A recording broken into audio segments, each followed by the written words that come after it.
सभी शिक्षक साथियों को मेरा नमस्कार। दोस्तों, इन दिनों स्थानांतरण तथा समायोजन की प्रक्रिया विभाग में गतिमान है और शासन भी व्यवस्थाएं सही करने में जुटा हुआ है। इसी क्रम में सचिव महोदय प्रयागराज का एक आदेश आया है, जैसा कि आप लोग स्क्रीन पर देख रहे हैं। सचिव उत्तर प्रदेश बेसिक शिक्षा परिषद प्रयागराज, ये पत्र जो है प्रताप सिंह बघेल जी द्वारा है। सेवा में समस्त जिला बेसिक शिक्षा अधिकारी उत्तर प्रदेश। अगर दिनांक की बात की जाए तो इसकी दिनांक है 1/8/2022। विषय जो अंकित किया गया है, मानव संपदा पोर्टल पर शिक्षक शिक्षिकाओं एवं शिक्षणेतर कर्मचारियों का विवरण त्रुटिरहित किए जाने के संबंध में। अब देखते हैं जी, ऊपर की तरफ जो पंक्तियां दी गई हैं, इन पंक्तियों पर क्या विवरण दिया गया है।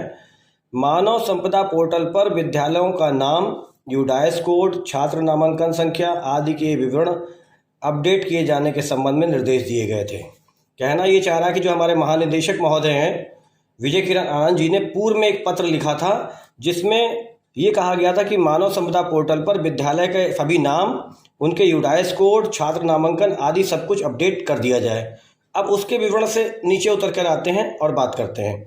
शैक्षिक सत्र 2022-23 में अंतः जनपदीय स्थानांतरण समायोजन प्रक्रिया मानव संपदा पोर्टल पर उपलब्ध विवरण के आधार पर संपादित किया जाना है। मानव संपदा पोर्टल पर शिक्षक शिक्षिकाओं के त्रुटिरहित विवरण अंकित किए जाने के कारण अंतर जनपदीय स्थानांतरण समायोजन प्रक्रिया प्रभावित होगी। कहने का अर्थ ये है कि जो हमारे टीचर्स हैं उनका जो जितने भी विवरण अंकित हैं, यदि वो अपडेट नहीं होंगे तो ये जो स्थानांतरण हो रहे हैं, ट्रांसफ़र हो रहे हैं या समायोजन होंगे, वो प्रभावित नहीं हो पाएंगे और ये मान के चलिए कि उसमें समस्याएं आएंगी।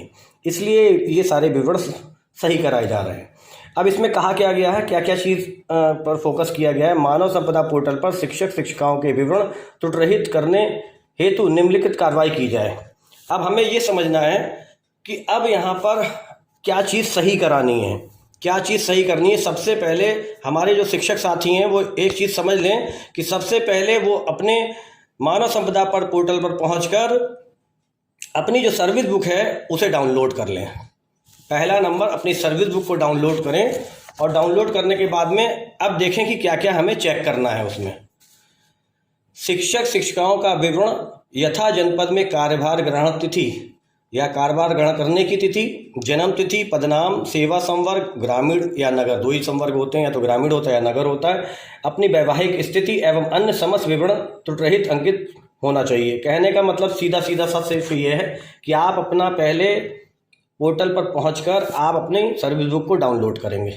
फिर आपको क्या देखना है कि जो आपकी पहली ज्वाइनिंग थी वो डेट सही अंकित है या नहीं है। फिर जब आप वहां से स्थानांतरण हुए, चाहे वो स्थानांतरण आपका प्रमोशन पे हुआ या सिंपल स्थानांतरण हुआ या आप पदोन्नति पे चले गए, जन्म तिथि, पदनाम, सेवा संवर्ग ग्रामीण है नगर है, अपनी वैवाहिक स्थिति, ये सारा विवरण आपको अपने उस डाउनलोड वाली जो प्रति है उस पर चेक करना होगा। अब दूसरे नंबर पे आते हैं।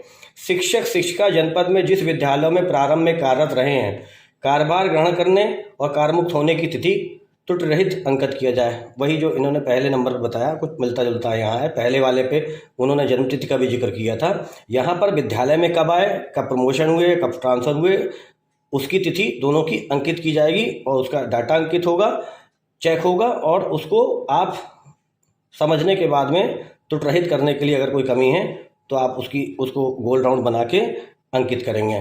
तीसरा बिंदु क्या कहता है, शिक्षक शिक्षिकाओं को खंड शिक्षा अधिकारी के माध्यम से सूचित किया जाए कि मानव संपदा पोर्टल पर लॉगिन कर अपना विवरण अपना सर्विस बुक डाउनलोड कर उसका परीक्षण भलीभांति कर लिया जाए तथा किसी प्रकार की त्रुटि पाए जाने पर सही विवरण अंकित कर लिखित प्रत्यावेदन खंड शिक्षा अधिकारी कार्यालय को दिनांक 6/8/2022 तक अनिवार्य रूप से खंड शिक्षा अधिकारी कार्यालय में उपलब्ध कराया जाए। खंड शिक्षा अधिकारी द्वारा शिक्षक शिक्षिका द्वारा लिखित प्रत्यावेदन में अंकित सही विवरण को परीक्षणोपरांत मानव संपदा पोर्टल पर अपडेट किया जाएगा।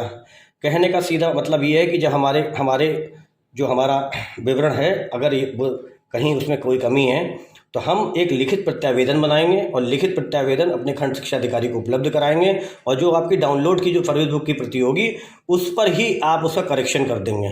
करेक्शन करके उसके सामने लिखेंगे और साथ में एक प्रार्थना पत्र भी लगा देंगे। ये अपने खंड शिक्षा अधिकारी को 6 अगस्त तक आपको अनिवार्य रूप से जो है अपने BRC पे जमा कर देना है या खंड शिक्षा अधिकारी महोदय को दे देना है। चौथा बिंदु कहता है ऐसे शिक्षक शिक्षिकाएं जिनके मानव संपदा पोर्टल पर अंकित विवरण में किसी भी प्रकार की त्रुटि नहीं है। अब ये देखिए दूसरी चीज़ कह रहा है, एक कह रहा है कि जिन लोगों के जो है सेवा संवर्ग के साथ में मैं मान लूँ कि हाँ उनके जो पोर्टल से उन्होंने विवरण निकाला उसमें कमी आ रही है। अब दूसरे नंबर पे जिन्होंने डाउनलोड किया और उसके बाद उनकी कोई भी कमी है ही नहीं, वो लोग क्या करेंगे, ऐसे शिक्षक शिक्षिकाएं जिनके मानव संपदा पोर्टल पर अंकित विवरण में किसी भी प्रकार की त्रुटि नहीं है, मानव संपदा पोर्टल पर उपलब्ध सर्विस बुक को डाउनलोड कर हस्ताक्षरित प्रति जिसमें यह स्पष्ट रूप से उल्लेख कर दिया जाए कि मानव संपदा पोर्टल पर अंकित समस्त विवरण मेरे सही हैं या उसमें कोई कमी नहीं है। मतलब ये है कि जिन लोगों में कमी है वो प्रत्यावेदन देंगे और जिनमें कोई कमी नहीं है वो भी डाउनलोड करके और उसमें एक अपने सिग्नेचर करेंगे और ये लिख कर बाकायदा देंगे कि मानव संपदा पोर्टल पर अंकित समस्त विवरण उनके सही हैं। दिनांक 6/8/2022 तक संबंधित खंड शिक्षा अधिकारी को उपलब्ध करा देंगे। वो लोग भी 6/8 तक इस प्रक्रिया को पूरा कर लेंगे, क्योंकि ये जो कार्यक्रम है, मतलब ये जो आदेश आया है वो उसकी सीमा तय है, लिमिटेड समय के लिए है और इसमें देर करना जो है वो अहितकर होगा, नुकसानदायक होगा हम सभी साथियों के लिए।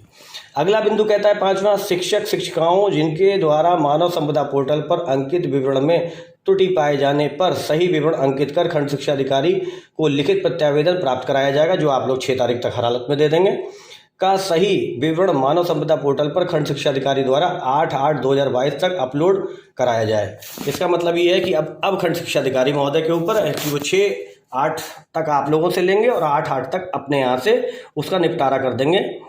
शिक्षक शिक्षिकाओं द्वारा सर्विस बुक को डाउनलोड कर हस्ताक्षरित प्रति जिसमें यह स्पष्ट रूप से उल्लेख किया गया हो कि मानव संपदा पोर्टल पर अंकित समस्त विवरण में कोई त्रुटि नहीं है, दिनांक 9/8/2022 तक उपलब्ध कराया जाएगा।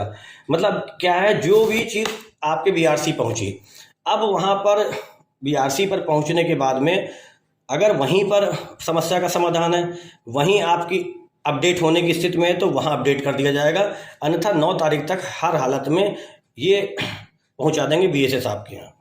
मतलब ये से मतलब खंड शिक्षा अधिकारी के द्वारा पहुंचाया जाएगा बीएसए साहब के पास और बीएसए साहब जो है उसको प्रेषित करवाएंगे एनआईसी पे। ये इतना प्रोसेस के अंतर्गत इतने प्रोसेस में दिया गया है। इसका नंबर 6 क्या कहता है, मानव संपदा पोर्टल पर किसी भी त्रुटि के निवारण को निर्धारित तिथि तक सही कराए जाने के संबंध में खंड शिक्षा अधिकारी संबंधित समस्त शिक्षक शिक्षिकाओं को सूचित करते हुए मानव संपदा पोर्टल पर विवरण अपडेट किया जाएगा। मतलब ये कि खंड शिक्षा अधिकारी जो होंगे वो सारे विवरण को सही कराने हेतु आप लोगों को एक सूचना भेजेंगे या अपने जो कार्यालय से सूचना भिजवाएंगे और जो उनके पास जब चीज़ें पहुँचेंगे तो उसे उस समस्या का निवारण करेंगे। अतः आपको निर्देशित किया जाता है कि उपरोक्त अनुसार समस्त कार्रवाई प्रत्येक दशा में निर्धारित समय अवधि में पूर्ण कराना सुनिश्चित करें। ये एक लेटर था। अब इसमें एक बार मैं और रिपीट कर दे रहा हूँ, सभी शिक्षक साथियों को अब करना क्या है। सबसे पहले आप अपने मानव संपदा पोर्टल पे पहुँचेंगे, अपनी आईडी से आप पहुँच गए, वहाँ जाकर आप अपनी सर्विस बुक को डाउनलोड करेंगे। डाउनलोड करने के बाद अब आप विवरण चेक करेंगे कि कहाँ कहाँ आपको क्या चेक करना है। आप अपनी डेटा ज्वाइनिंग चेक करेंगे, आप अपनी जन्मतिथि चेक करेंगे, उसके बाद में जिस विद्यालय में सबसे पहले आप रहे हैं वो आप चेक करेंगे। फिर वहाँ से जब आप चाहे ट्रांसफ़र होके गए हो, चाहे प्रमोशन होके गए हो, चाहे समायोजित होके गए, कोई भी चीज़ रही हो, अब आप जब वहाँ से हटे हैं वो डेट चेक करेंगे।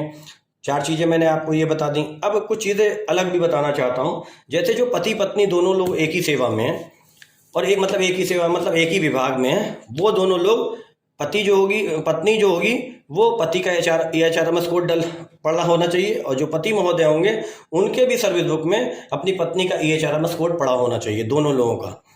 और विवाह की स्थिति भी स्पष्ट होनी चाहिए, मतलब विवाह की स्थिति की डेट भी पड़ेगी। ये सब चीज़ें हैं जो आप लोग डालने का प्रयास करें और ध्यान रखें उस चीज़ को।